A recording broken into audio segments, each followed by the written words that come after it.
je dirais même que dans la plupart des cas, ce qui pousse les femmes à perdre leur dignité, ce sont des vices, ce sont des envies, c'est la convoitise en fait. Donc, ma très chère, si tu te rends compte que tu es encore dans cette énergie de convoitise, d'envie, et au point où tu es prête à perdre ta dignité pour combler tes envies, alors, ma très chère, il est vraiment, vraiment, vraiment temps de reprendre conscience, de reprendre ta vie en main, d'accord? Une femme élégante ne cherche pas à plaire à tout le monde. Tu n'as pas besoin de plaire à tout le monde.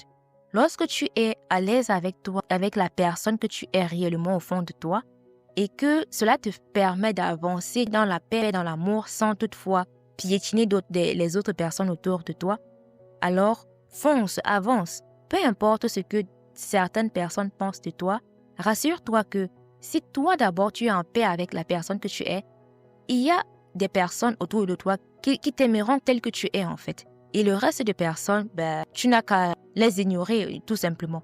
Une femme élégante, c'est aussi une femme qui respecte les autres.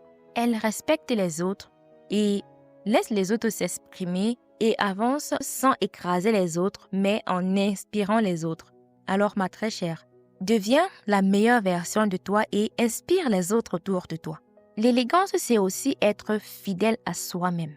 On pense parfois qu'être élégante signifie se fondre dans un moule, être la photocopie de certaines personnes, de certains modèles d'élégance, de certaines cultures. Bref, l'élégance naît de l'authenticité. Une femme élégante ne copie pas.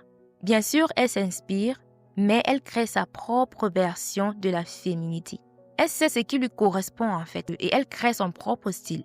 Ne cherche pas, ma très chère, à ressembler à tout le monde, mais présente au monde qui tu es réellement, ce qui fait ta particularité.